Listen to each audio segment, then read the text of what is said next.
Shalom et bienvenue sur cette chaîne, votre chaîne de EMC Shalom International. Ça fait au moins 4 mois que j'ai fait la première vidéo. Mais comme vous pouvez voir, euh, ça peut se voir que je ne suis pas originaire de ce pays. Je voudrais me présenter et je m'appelle Souleymane Lataste. J'habite ici en France depuis environ 12 ans. Et le Seigneur, il a mis un sentir sur moi de parler à ce peuple. Je viens de la Colombie et j'ai ma famille ici avec moi, c'est-à-dire que je suis mariée avec un Français. Ça n'a pas été facile pour moi parce que vraiment, je peux vous dire que ça a été vraiment un but de faire ça parce que c'est pas ma langue originale. Et c'est pour ça que beaucoup de fois, j'ai eu très peur. Pas pour savoir qu'est-ce que je veux dire ou de vous partager la parole. Parce que la parole que je vous amène, c'est la parole que l'Éternel, il me donne après beaucoup de prières et après beaucoup de situations de ma vie spirituelle avec lui. Et il y a beaucoup de jours que j'ai été découragée, vraiment, parce que pour moi, la façon de prononcer le français, c'est peut-être pas la plus correcte. Et chaque fois que je voulais faire une étude, et c'est pas celui-là le 12e, je vous assure que j'ai commencé plusieurs fois, mais toujours quand je devais commencer à enregistrer ces vidéos, j'arrivais pas parce il y avait vraiment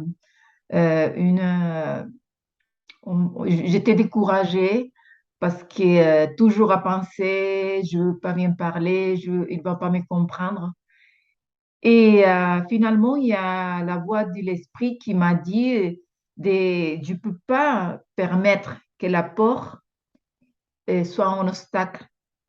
Pour ça que le Seigneur, il veut faire à travers moi, dans ces moments, dans ces pays ou dans cette terre. Et vraiment, je veux partager avec vous quelque chose que le Seigneur, il a mis dans mon cœur parce que j'étais là en train de vouloir commencer, de ne pas commencer, et j'ai entendu la voix du Saint-Esprit qui m'a dit, je veux partager parce que j'ai traduit la parole qu'il m'a donnée parce que vraiment, je veux partager cette parole avec vous. De ça que le Seigneur, il m'a dit. Et vraiment, il a mis une vraie force en moi pour continuer à faire ça. Et il m'a dit, n'aie pas peur, car ceux qui me cherchent de tout leur cœur ne verront pas la maladresse de tes lèvres en parlant. Ils verront la richesse de la parole que j'envoie à travers toi. Et c'est pour ça que mes frères, bien-aimés, je suis là devant vous. Vous allez me pardonner si vous n'arrivez pas à comprendre vraiment. Je veux que vous trouvez la richesse de la parole que le Seigneur il vous partageait dans ces temps ou dans cette saison au monde qu'il est en train de partager dans ces moments, au monde qu'il est en train de révéler. Et pour ça, j'ai fait une présentation. Si vous n'arrivez pas à me comprendre, de toute façon, vous pourrez lire la présentation. Vraiment, c'est une présentation qui a beaucoup de versets bibliques. Il n'y a pas beaucoup de mémos. C'est la parole de l'Éternel. Et je pense que nous allons réussir. Ainsi que allons-y, mes bien-aimés. Nous allons commencer. Et je veux que nous nous rappelons de ce que nous avons parlé dans la vidéo précédente. C'est là que j'ai enregistré. Si vous n'avez pas vu, vous pouvez aller à cette chaîne de EMC Shalom Keila Virtual Europe et vous allez le retrouver. Et pour ça, on avait pris comme base le, chapitre 6 de Jérémie, verset 16. Je vais vous lire le verset. Je pense que je l'ai mis ici. Voilà, c'est ça que j'ai mis ici. Et le verset, il dit, voici ce que dit l'Éternel. Placez-vous sur les chemins. Regardez et renseignez-vous sur les pistes qui ont toujours été suivies. Quelle est la bonne voie? Marchez et vous trouverez le repos pour votre âme. Mais ils ont répondu, nous ne marcherons pas. Et nous allons continuer avec cette étude, mais pour continuer à aller pour les chemins d'autrefois, pour continuer à savoir qu'est-ce que notre Père, l'Éternel, il veut nous parler dans ce temps-là, il faut connaître l'histoire, il faut connaître, c'est c'est un thème, on a quelque chose de très important que nous devons apprendre dans ces moments-là, que c'est connaître les deux maisons ou les maisons d'Israël. C'est très important parce que ça fait pas longtemps, ça fait 12 ans que je commençais à étudier les Écritures à travers les racines hébraïques. J'avais pas de connaissances sur ça. Vraiment, j'avais entendu parler parce que quand on lisait, on voyait ça, mais j'avais pas la compréhension de ce que ça veut dire les deux maisons d'Israël et c'est l'importance que c'est les connaître pour savoir et connaître notre identité, pour arriver à comprendre le plan que Yuhedvadhei, notre Dieu, l'Éternel, il a dans les Écritures. Allons-y. Voilà. Avant de commencer, je voudrais partager avec vous le verset 6 de le livre de Osée. Verset 6 qui dit, mon peuple est détruit parce qu'il lui manque les connaissances. Puisque tu as rejeté la connaissance, je te rejetterai et tu serais dépouillé de mon sacerdoce, puisque tu as oublié la loi de ton Dieu. Quand nous parlons de la loi, nous parlons de la Torah. Nous parlons de la loi qui a été donnée à Moïse dans le mont Sinaï. L'Éternel, il nous dit, si nous oublions la loi, sa loi, il oubliera aussi nos enfants. C'est le morceau final du verset. J'oublierai aussi tes enfants. C'est un sujet très important, car votre restauration, mon restauration, notre restauration, ça dépend de la compréhension de ce sujet. C'est-à-dire la restauration de votre identité, c'est la restauration que Yahweh, que l'Éternel a portée à son peuple en cette saison. Beaucoup d'entre nous, nous ne savons pas, et certains ne savent toujours pas, qu'il a deux maisons d'Israël. En effet, il y a un manque de connaissances de ce qu'est le peuple d'Israël. Parce que pendant de nombreuses générations, les hommes ont été responsables de la déformation des Écritures. Ils nous ont fait et nous ont fait croire que Israël est simplement le peuple juif. Et c'est une erreur, parce que Israël est composé ou formé de 12 tribus. Israël est formé pour les 12 tribus d'Israël. Et nous le verrons dans les Écritures qui sont celles qui possèdent la vérité que notre Dieu nous a laissée et c'est très clair. Alors, commençons. Avant de développer le sujet, il faut faire une parenthèse et comprendre l'adoption d'Éphraïm et Manassé pour Jacob ou Israël. Et pour ça, nous allons aller à la Genèse, le livre de la Genèse 48. J'attends mes frères et mes sœurs que vous cherchez dans votre parole parce que c'est très important ça qui nous a dit toujours notre Yeshua, Jésus comme nous l'avons connu, celui qui lit, qui comprend. Celui qui lit, c'est celui qui comprend. Ça veut dire que nous allons lire pour comprendre vraiment les Écritures. La Genèse, nous allons lire le verset 4. Il dit, il m'a dit, je te rendrai fécond. Ça, c'est l'Éternel qui parlait à Israël, au Jacob. Je te multiplierai et je ferai de toi une multitude de peuples. Je donnerai ces pays à ta postérité après toi pour qu'elle les possède à toujours. Maintenant, les 2 fils qui te sont nés, ça c'est Israël qui parle à Joseph. Il est dit, les 12 fils qui te sont nés au pays d'Égypte, avant mon arrivée vers toi en Égypte, seront à moi.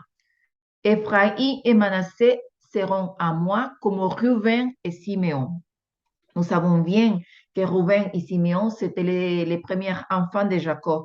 Mais ici, nous pouvons observer, nous pouvons lire l'adoption que Jacob, dans son état, dans ce moment avant de mourir, il est en train de dire à Joseph, il prend les enfants de Joseph, il fait cette adoption, il dit, ils seront à moi. Et nous voyons ici comment Ephraïm et Manassé, ils passent à être une tribu de plus dans le peuple d'Israël. Dans le verset 17, je vous invite à lire tout le chapitre 48, c'est très intéressant de le lire avec beaucoup d'attention et de compréhension, c'est très intéressant. Dans le verset 17, dit, Joseph vit avec des plaisirs que son père posa la main, sur la tête d'Ephraïm. Rappelez-nous que Ephraïm, c'était le petit, le cadet, et Manassé, c'était le fils aîné. Ça veut dire que pour Joseph, la main droite, elle devait être sur Manassé et pas sur Ephraïm, et il a pris ça avec beaucoup de déplaisir. Il, il s'assit la main de son père pour la détourner de sous la tête d'Ephraïm et la diriger sur celle de Manassé. Et Joseph dit à son père, pense-y, mon père, car c'est lui est le premier-né. Pose ta main droite sur sa tête. Son père refuse, il dit, je le sais, mon fils, je le sais. Lui aussi deviendra un peuple, lui aussi sera grand. Mais son frère cadet sera plus grand que lui et sa postérité deviendra une multitude de nations. C'est très important de savoir que Israël, il a eu un peuple, mais aussi multitude de nations, parce que ça a été la promesse que l'Éternel, il a donnée à Abraham, que sa descendance, que sa postérité, il remplirait les nations de la terre. Et c'est là où nous venons à être part de cette maison d'Israël. Il faut comprendre tout ça pour pouvoir comprendre vraiment notre véritable identité, cette identité qui a été cachée jusqu'à aujourd'hui, que les Écritures s'ouvrent, que les Écritures sont en train de nous amener cette révélation et savoir que nous sommes cet Israël qui a été éparpillé au milieu des nations à travers cette promesse que l'Éternel, il a fait à Abraham, qui a passé à Isaac, qui après il a passé à Jacob, appelé Israël, et Israël, dans ce moment-là, il est en train de poser sa main sur Ephraïm, il est en train d'envoyer la promesse que l'Éternel, il avait fait à Abraham et qui était sur ses épaules. Là, dans ce moment-là, il vient de la déposer sur Ephraïm. Ça, c'est très important de le connaître sur Ephraïm. OK. Cette image que j'ai mis ici sur place, c'est pour vous montrer à peu près ça que Jacob, il a fait dans ce moment-là. Il a croisé ses mains, et en représentation de la lettre Taf, qui en hébreu, c'est la lettre, c'est comme quand Yeshua, il dit, je suis Elalef et Taf. Taf, c'est la lettre finale, ça veut dire pacte. Et ça va nous faire comprendre ça qui est vraiment le sacrifice de Yeshua à la croix. Ça commence il ne faut pas oublier, parce qu'il y a quelque chose qui peut-être nous ne savons pas fait, et c'est savoir ou nous ne savons pas que la première part du livre, l'Ancien Testament, comme nous le connaissons, la Tanakh, c'est très important parce que ça nous parle complètement de Yeshua, de son ministère, le ministère qu'il allait avoir sur terre. Et ça, c'est très important. Je vous laisse garder cette image parce que nous allons parler plus devant quand nous allons continuer avec ces études de ça, de la lettre à Taf et de la promesse à Isaac que Jacob, il faisait ici avec Ephraim et Manassé. Et j'ai partagé cette image, je sais que c'est en espagnol, parce que bon, logiquement, quand j'ai fait mes études, je l'ai fait en espagnol et je l'ai traduit en français pour pouvoir vous le partager. C'est une Bible que j'ai qui s'appelle Sefer Davar. C'est une Bible où je peux aller voir en hébreu et vraiment, c'est vraiment transcrit très, très, très collé de l'original parce que nous savons qu'il y a beaucoup de mots qui ne sont pas été vraiment traduits avec ce que l'hébreu il voulait dire pour nous. Et je voulais vous montrer ici, je vais vous montrer ici avec avec le mouse, avec le souris. Ici, où c'est marqué avec des lettres jaunes, et c'est écrit en espagnol, sera multitud de naciones, et ça serait des multitudes de nations en français. Et la parole ou le mot en hébreu, c'est Melohagoyim. Je crois que beaucoup de nous, nous avons entendu le mot goyim, goyim, que ça veut dire nation, ou ça veut dire le mot païen, que nous parlons les païens, non? Et quand Jacob, il donnait cette bénédiction à Ephraim, il disait qu'il allait devenir multitude de Melo Agoïm. Gardons-nous ça, parce que ça va nous faire comprendre beaucoup, beaucoup de choses, beaucoup, beaucoup de choses. Ephraim, il deviendrait ses, ses descendants, il deviendrait des Melohagoïm. Quand nous allons comprendre ça, nous allons comprendre les mots de Paul quand il dit qu'il a été envoyé aux païens ou aux Melohagoïm, que c'est ça le mot. OK, ça je voulais vous le montrer. Nous allons étudier un peu le mot Melohagoïm.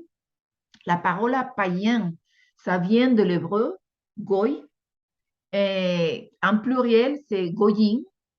Et ça, c'est, ici, vous voyez ici comment ça s'écrit, voilà. Et c'est un mot translittéré de l'hébreu qui signifie littéralement nation en grec et ethnia, peuple ou nation.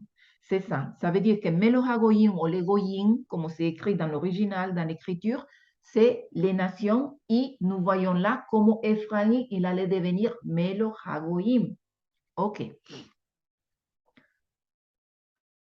Nous allons commencer à comprendre pourquoi Jude Hedward Heyo, l'Éternel, il a séparé Israël en deux maisons. Et pour le faire, j'ai décidé de faire 4 questions que nous allons commencer à voir à travers l'écriture. Parce que je ne veux pas vous le montrer avec mes mots, je veux vraiment lire et que ce soit l'Éternel qui nous montre tout ça. Nous allons commencer avec la première question. Pourquoi Dieu a-t-il divisé Israël? Et pour voir ça, nous devons aller à Deutéronome. Je vais bouger ça ici parce que je n'arrive pas à lire. Voilà. Et nous allons venir à Deutéronome 17. Pourquoi nous devons aller à Deutéronome 17?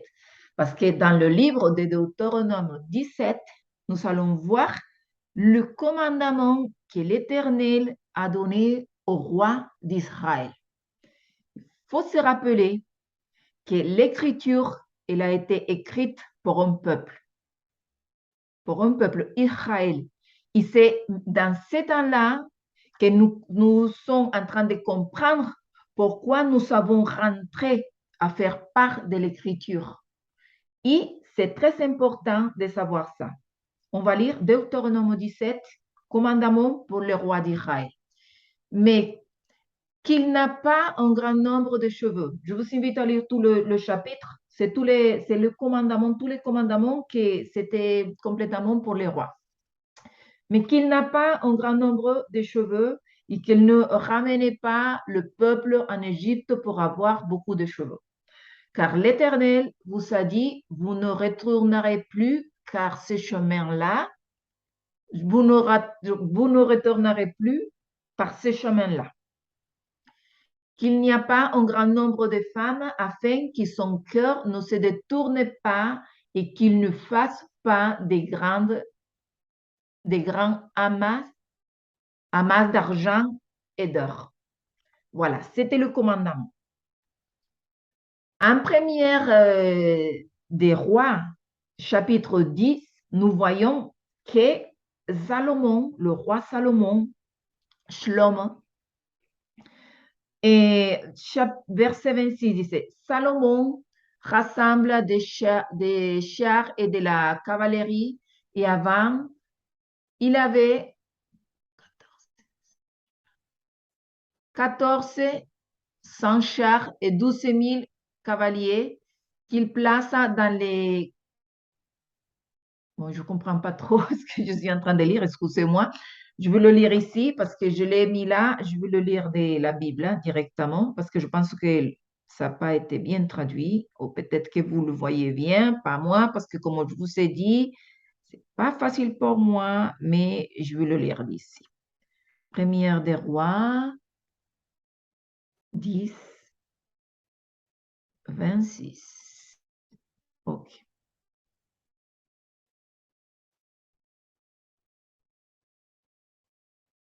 OK. Salomon réunit des chars et de la cavalerie. Il avait 1400 chars et 12 000 cavaliers qu'il plaça dans les villes où il gardait ses chars et à Jérusalem près de lui. Je vous invite à le lire dans votre Bible parce que je crois que la traduction ici, c'est pas très bien que je fais. Et chapitre 28, 27, il dit, le roi rendit l'argent aussi commun à Jérusalem que les pierres et les cèdres aussi nombreux que les sycomores qui poussaient dans le plain. Verset 28. C'était en Égypte que Salomon achetait ses cheveux, une caravane des marchands du roi allant les chercher par groupés au prix fixe. OK. Le commandement, c'était de ne pas faire tout ça que Salomon il a fait. Nous pouvons voir ici que Salomon, il a péché contre le commandement que Dieu il avait donné. Dans 1 des rois 11, 29, nous allons voir où ça a été prophétisé, c'était la deuxième question, où a été donné le décret ou la prophétie où l'Éternel, il a dit à Salomon qu'il allait couper le royaume ou diviser le royaume en deux.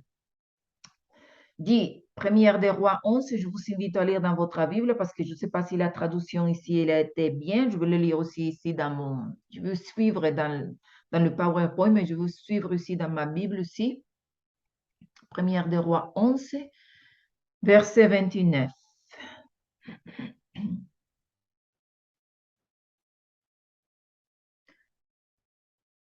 Bon, je vais le lire de cette Bible. Dit, à la même époque, Jéroboam sortit de Jérusalem et rencontra en chemin le prophète Aïha de Silo, habillé d'un manteau neuf. Ils s'est trouvés tous les deux seuls dans le champ. Aïcha attrapa le manteau neuf qui portait, le déchire en 12 morceaux et dit à Jéroboam, prends 10 morceaux pour toi. En effet, voici ce que dit l'Éternel, le Dieu d'Israël. Je vais arracher le royaume de la main de Salomon et je te donnerai 10 tribus. Mais il gardera une tribu à cause de mon serviteur David de Jérusalem et à cause de Jérusalem, la ville que j'ai choisie de préférence à toutes les tribus d'Israël. Nous voyons ici que la prophétie, elle a été envoyée pour le prophète Ahija. Je ne sais pas le prononcer. Ahija s'assit le manteau neuf qu'il avait sur lui, il le déchire en 12 morceaux et dit à Jéroboam, prends pour toi 10 morceaux. Ça veut dire les 10 tribus. C'est ce qu'il est en train de les dire. Car ainsi parle l'Éternel, le Dieu d'Israël. Voici, je veux arracher le royaume de la main de Salomon et je te donnerai 10 tribus. C'est clair ici. Mais il y aura une tribu, Salomon, à cause de mon serviteur David et à cause de Jérusalem, la ville que je choisis sur toutes les tribus d'Israël. Verset 33. Cela arrivera parce qu'ils m'ont abandonné et se sont prosternés devant Astarté, la divinité des Sidoniens, devant Chemosh, la divinité des Moab, et devant Milcom, le dieu des Ammonites. Et parce qu'ils n'ont pas marché dans mes voies pour faire ce qui est droit à mes yeux et pour mettre en pratique mes prescriptions et mes règles, comme l'a fait David, le père de Salomon. Verset 34.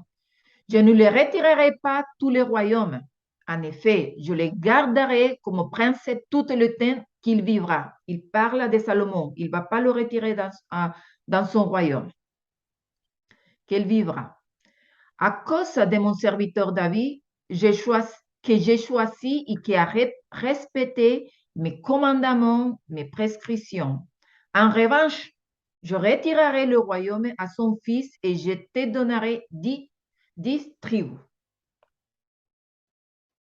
Je laisserai une tribu à son fils afin que mon serviteur David ait toujours un successeur devant moi à Jérusalem, la ville que j'ai choisie pour y établir mon nom. Il faut nous rappeler que David, la maison de David, le royaume, il devait continuer parce que c'est de là que notre Rédempteur, que notre Yeshua, Jésus, il allait sortir. C'était très important qu'il soit là jusqu'à aujourd'hui parce que nous savons que c'est nécessaire qu'il soit là jusqu'à aujourd'hui parce que quand notre Yeshua, il va revenir, il va poser ses pieds sur le mont des Oliviers. Ça veut dire que c'était très important et jusqu'à aujourd'hui, c'est comme ça. Verset 37. Je veux te prendre pour que tu règnes sur tout le territoire que tu voudras et tu seras roi d'Israël. Si tu obéis à tout ce que je te ordonnerai, si tu marches dans mes voies et si tu fais ce qui est droit à mes yeux en respectant mes prescriptions et mes commandements comme il a fait mon serviteur David.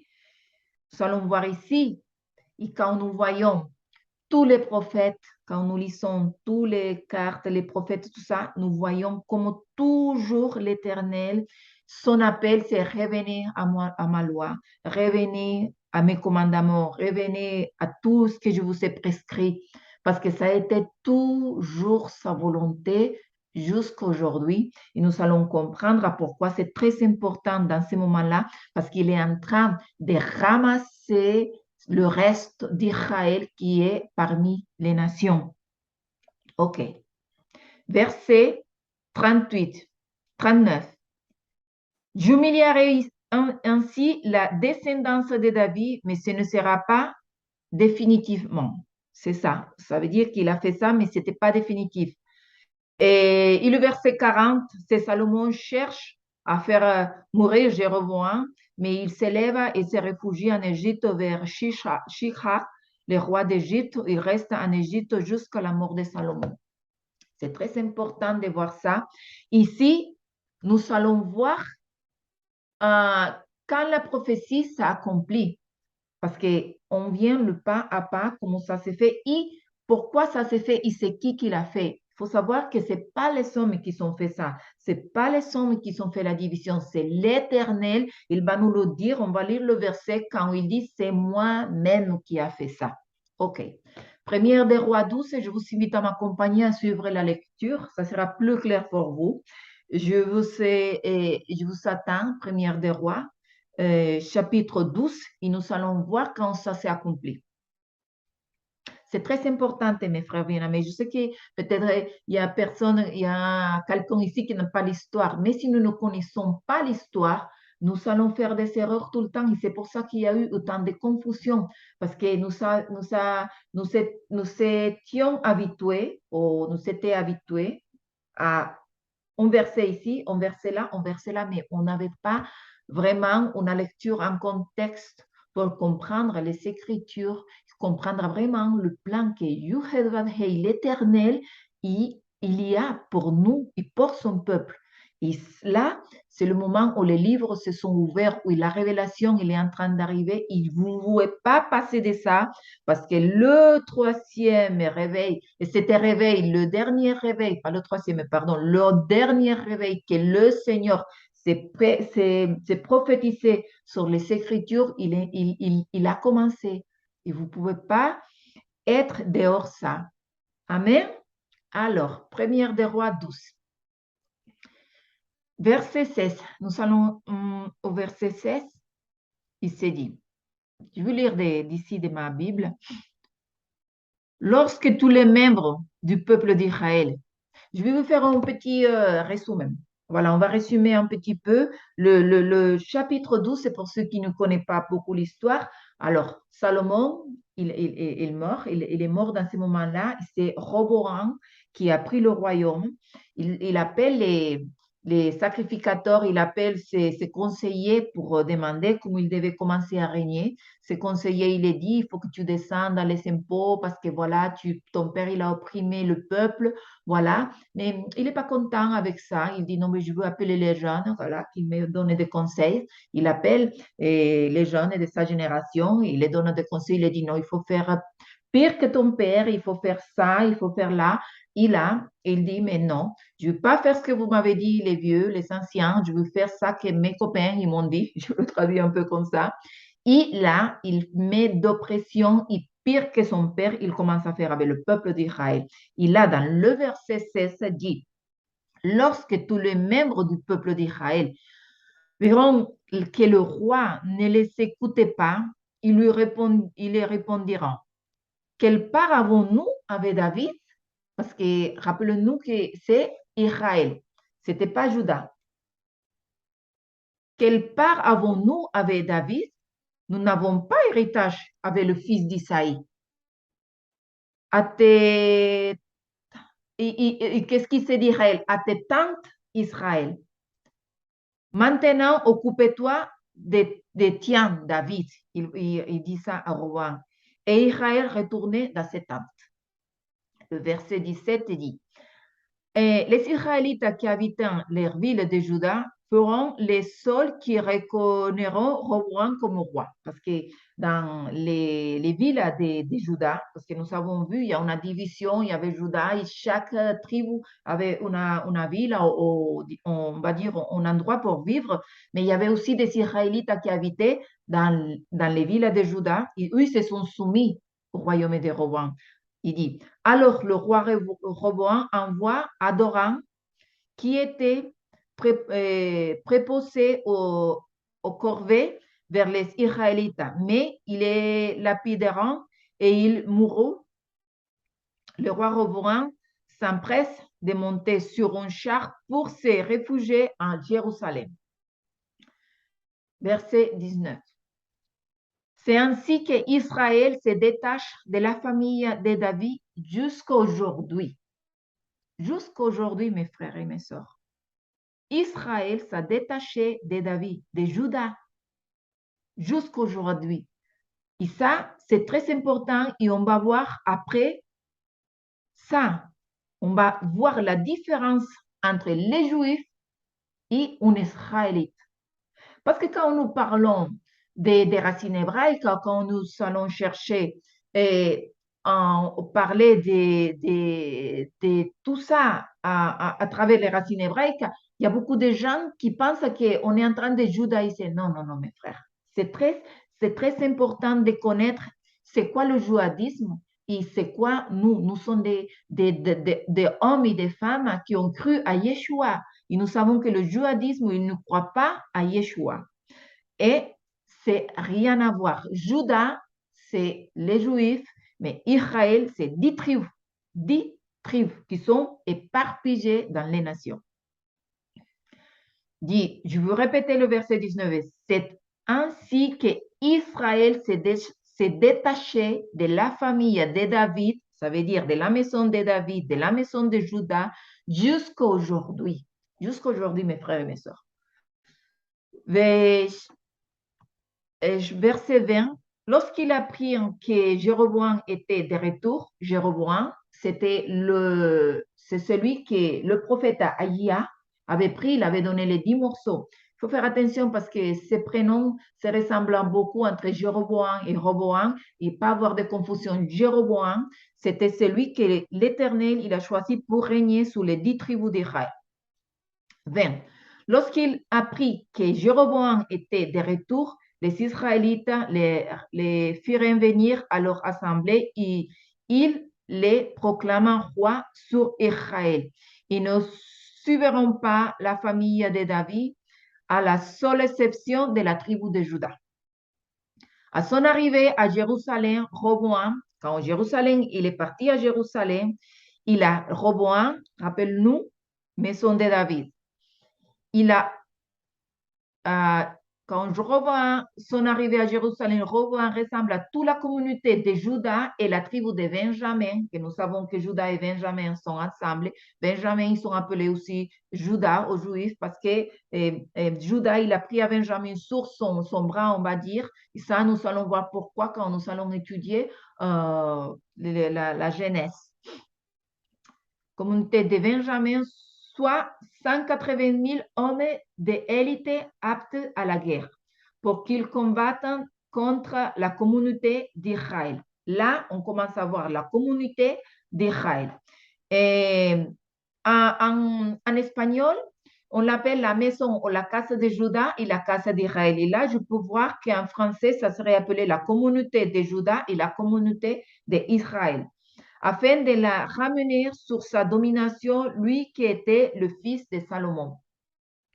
Il faut savoir qu'il y en a 2 communautés. Je veux changer les mots que je me suis servi au début pour dire la maison de Juda ou la maison d'Israël. Je veux dire la communauté de Juda et la communauté d'Israël, comme c'est bien marqué ici dans les Écritures, comme ça a été traduit. Et le verset 22 dit, mais la parole de Dieu fut adressée à Samercha, homme de Dieu, Shencha. Et Roboam, il voulait attaquer la communauté d'Israël avec la communauté de Juda, il voulait se lier avec Benjamin et faire la guerre. On va dire qu'ici, ça commence les guerres. Et la parole de l'Éternel, il est venu, il a été adressé à Shemecha, homme de Dieu. Dit, parole à Roboam, le fils de Salomon et le roi de Juda, ainsi que toute la communauté de Juda et de Benjamin, et aussi reste du peuple, annoncez-leur. Voici ce que dit l'Éternel. Ne montez pas faire la guerre à vos frères, les Israélites, que chacun de vous reparte, que chacun de vous repartez chez lui. Car c'est de moi qui vient cette situation. Ils s'obéiront la parole de l'Éternel et ils feront demi-tour se conformant à la parole de l'Éternel. Nous voyons ici que l'Éternel, il dit, il ne faut pas aller à faire la guerre à vous, frères israélites, parce que cette situation, c'est moi qui viens de la faire. Car c'est de moi qui vient cette situation. Et qu'est-ce que nous pouvons conclure après ça? Que la division d'Israël en 2 communautés, la communauté de Juda et la communauté d'Israël, Juda, 2 tribus, Benjamin, Juda et des Lévites aussi qui sont avec, et des gens des autres tribus aussi qui vivaient là-bas et qui sont restés, mais bibliquement, jusqu'à aujourd'hui, Israël, il a été divisé et 10 tribus, ils sont partis avec Jéroboam et 2 avec Roboam. Ça, c'est important de savoir. C'est important de nous rappeler la adoption d'Éphraïm. C'est important de savoir qu'Éphraïm, elle allait devenir ses descendants et ça allait devenir des Melochagoïm pour comprendre à nous comment nous rentrons là, c'est Melochagoïm, mais aussi plus tard, nous allons avoir clair que nous ne sommes plus des Melochagoïm et qu'à travers Yeshua, notre Messie, on a été rattaché, on a été griffé à l'olivier d'Israël, mais que ce n'est pas un Israël spirituel, c'est pas un Israël spirituel, nous faisons part de la descendance d'Abraham à travers Éphraïm, qui a été éparpillé dans toutes les nations, et c'est de nous qui ont entendu l'appel, on a entendu la voix de Yeshua, parce qu'il dit, mes brebis, ils écoutent ma voix, ils me suivent. Nous sommes part de cette maison parce qu'il n'y a que nous, ces enfants, qui allaient écouter sa voix. Je vous rappelle un verset de Yeshua qui dit, je vais le paraphraser un peu, qui dit, j'étais envoyé que brebis perdu de la maison d'Israël. Et là, vous allez commencer à dire, ah ben oui, je me rappelle de ça, ou un autre verset qui dit, je crois que je l'ai noté ici. Non, je ne l'ai pas noté ici. Il y a un autre verset qui dit, j'ai aussi des brebis qui ne sont pas de ces redils, je dois aller les chercher. Il était en Juda, il a dit ça. Dans notre prochaine étude, bon, pour terminer, on va faire ça. Qui a régné Juda et Ephraïm? La maison de Juda ou la communauté de Juda, comme je viens de le lire dans les Écritures. C'est aussi appelé les Juifs. Et là, maintenant, c'est appelé les Juifs. Et ils ont été régnés pour Roboam dans ces moments-là. Et la maison d'Israël, aussi appelée maison d'Éphraïm ou maison de Joseph, ils ont été régnés pour Jéroboam dans ces temps-là. Mes frères bien-aimés, je vous demande, voilà, si vraiment la lecture n'a pas été très claire, j'espère que vous avez bien compris tout ce qu'est l'Éternel et vous partagez. Dans la prochaine étude, nous allons voir comment la maison d'Israël a été bannie et répandue dans toutes les nations pour l'accomplissement de la prophétie et comment vous faites, vous et moi, nous faisons part de cette maison d'Israël qui a perdu son identité et que notre Père est venu à sauver à travers notre Rédempteur, notre bien-aimé, notre Sauveur, Yeshua, le Messie d'Israël. Shalom.